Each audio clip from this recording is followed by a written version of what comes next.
Aujourd'hui, nous embarquons pour la deuxième partie sur les étoiles. Nous avons déjà pu parler de leur création, de leur état et de leur légère évolution. Nous avons donc parlé de la base d'une étoile. Rentrons un petit peu plus dans les détails.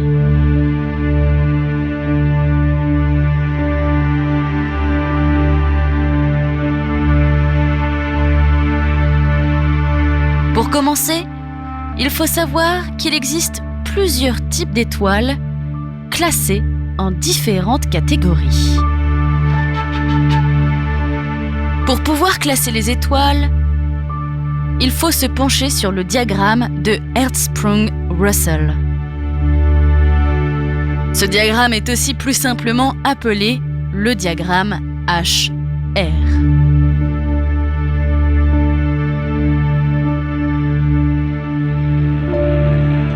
Le diagramme HR permet alors de classer les étoiles dans les différentes catégories selon leur luminosité, mais aussi leur couleur et leur masse.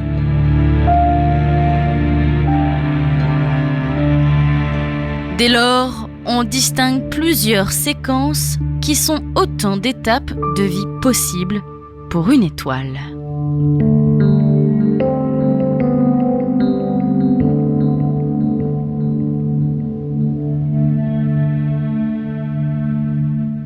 Notre fameux diagramme HR permet entre autres de savoir comment une étoile va évoluer en fonction de la place qu'elle occupe dans le séquençage.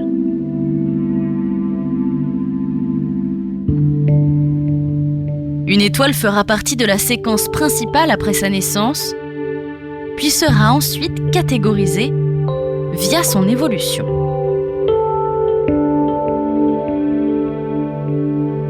Pour la séquence principale, nous parlerons plus généralement de proto-étoiles que nous avons déjà évoquées lors de la première partie sur les étoiles.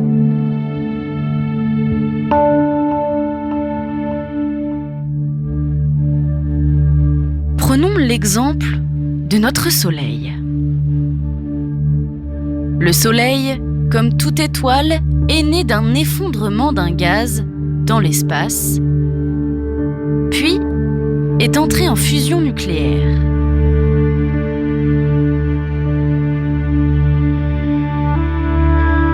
Durant la majorité de sa vie, le Soleil va consommer son hydrogène pour le convertir en hélium.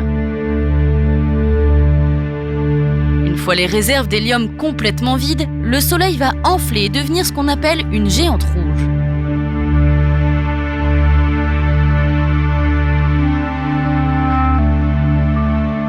À ce stade, une fusion de l'hélium va commencer.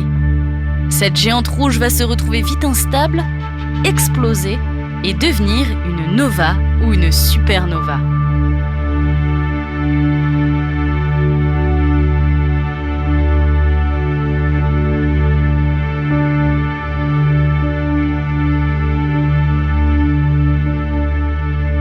Après cette explosion, du Soleil, il n'en restera qu'une naine blanche et des gaz qui, tous ensemble, formeront une nébuleuse planétaire.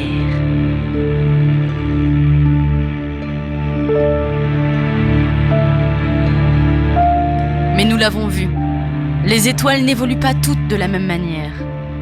Leur masse ne leur permet pas les mêmes étapes ni les mêmes réactions.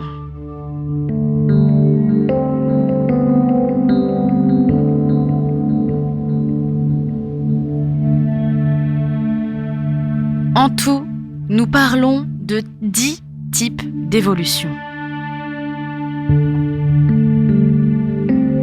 Dans cette dizaine, nous compterons seulement 6 types d'étoiles à proprement parler. 3 autres types représenteront l'état final d'une étoile.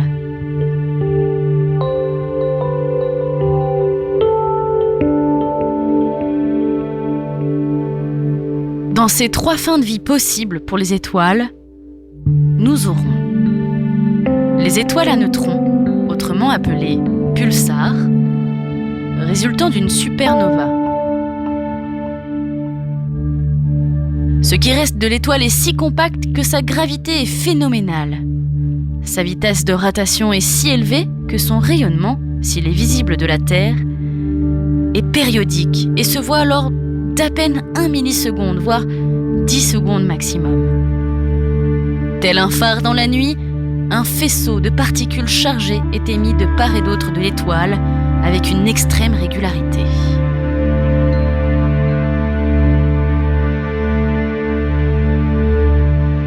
Nous avons aussi la naine noire, qui est l'évolution d'une naine blanche. Une naine blanche si vieille qu'elle n'émet plus aucune lumière. Notre univers d'à peine 13,7 milliards d'années est encore trop jeune pour en avoir produit.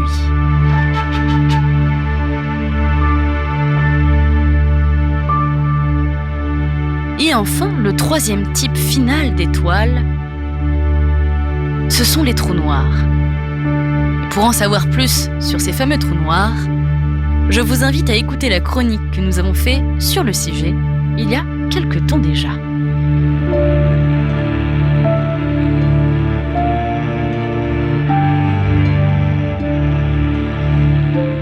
Il nous restera un type d'étoile qui restera à part.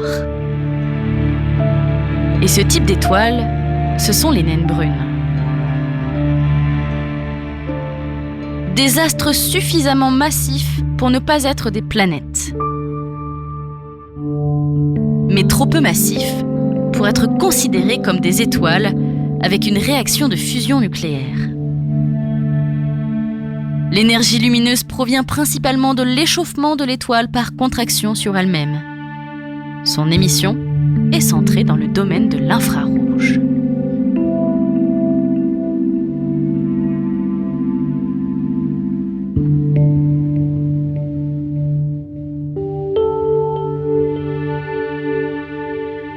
Revenons alors à nos 6 types d'étoiles principales.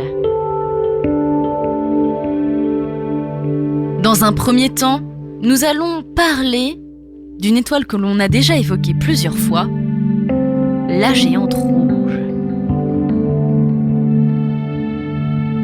Une géante rouge, c'est une étoile évoluant en dehors de la séquence principale.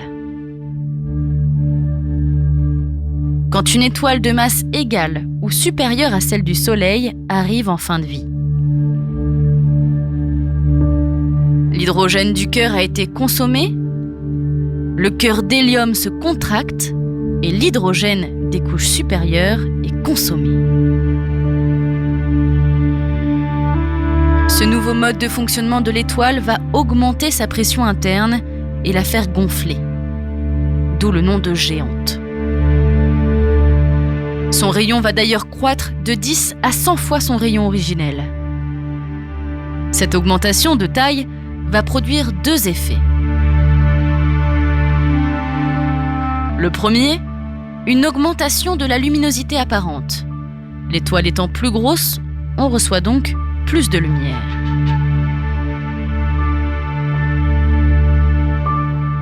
Le second, un refroidissement. Un refroidissement de sa couche externe, d'où son apparence rouge. Durant sa vie de géante rouge, une étoile va évoluer rapidement pour finir à la fin en nova ou supernova. Mais nous avons aussi les super géantes rouges. Ces dernières sont des étoiles géantes bleues ayant consommé tout leur hydrogène. Une fois les réactions de fusion d'hélium terminées, ces étoiles commencent la fusion d'éléments plus lourds, comme le fer, le nickel, le titane, etc.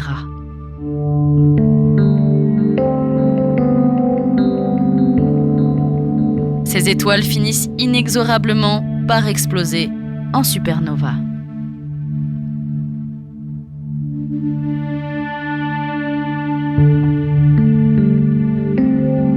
Mais du coup, les géantes bleues. Les géantes bleues se situent dans le coin supérieur gauche du diagramme HR, un diagramme que nous avons évoqué en début de chronique.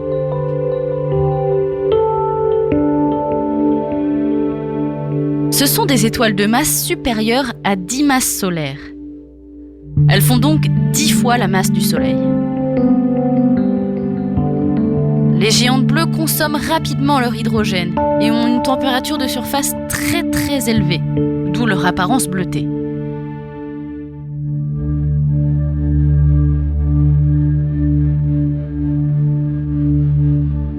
Quand la fusion de l'hélium commence, elles enflent et deviennent enfin des supergéantes rouges.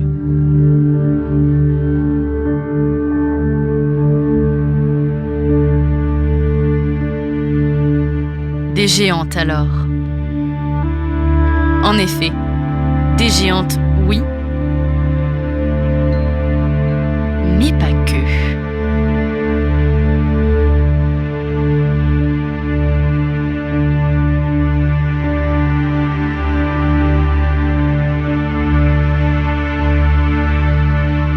Nous avons tout à l'heure évoqué les naines noires, mais aussi les naines brunes. En fait, d'autres couleurs existent aux catégories des naines.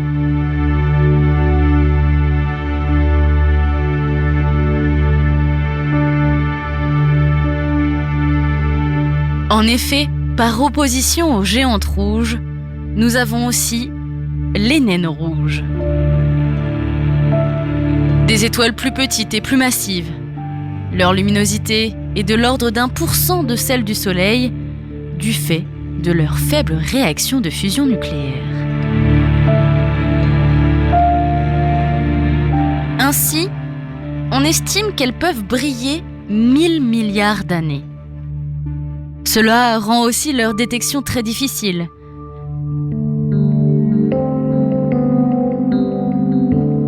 D'après les observations d'ailleurs, ce type d'étoile composerait majoritairement les galaxies.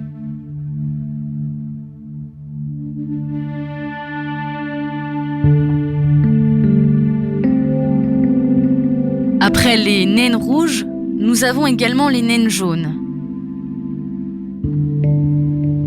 Des étoiles appartenant toutes, ou quasiment toutes, à la séquence principale que l'on a évoquée avec les proto-étoiles.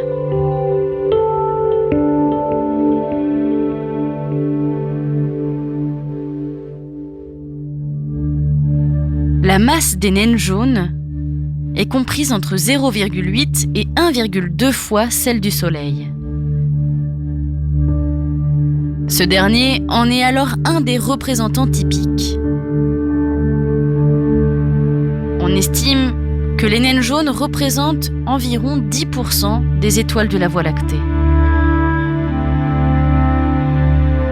Les réactions de fusion nucléaire agissant en leur cœur transforment l'hydrogène en hélium.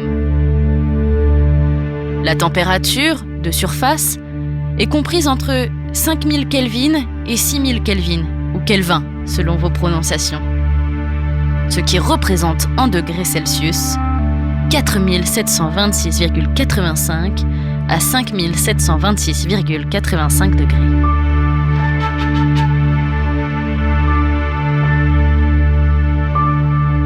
Leur couleur est d'un jaune vif, presque blanc.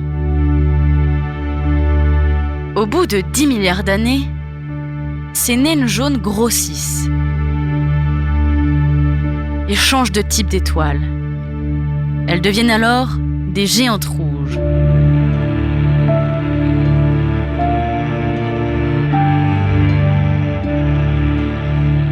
Enfin, par conséquence et par contraction, et par conclusion de tout ce qu'on a évoqué juste avant, elles deviennent des naines blanches, entourées d'une nébuleuse planétaire.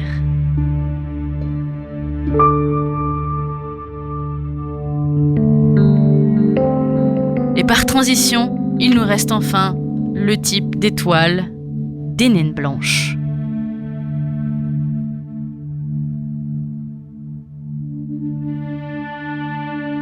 des résidus d'étoiles de la séquence principale. Elles sont issues de la contraction d'une étoile en fin de vie. 10 masses solaires maximum. Elles arborent un aspect blanc en raison de la forte température de surface qu'elles possèdent, soit entre 4000 Kelvin ou Kelvin à 100 000 Kelvin ou Kelvin.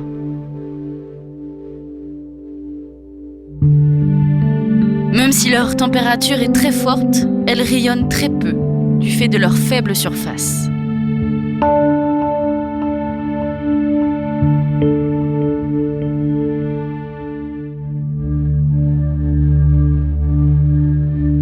De plus, il en existe de différents types spectrales. La densité de ces étoiles est très importante, environ 1 tonne par centimètre cube.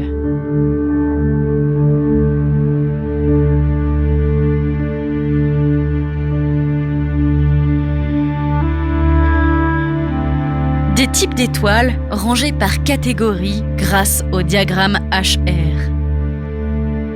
Ces différentes catégories sont alors nommées par des lettres, comme par exemple O, B, A, M, L, etc., etc.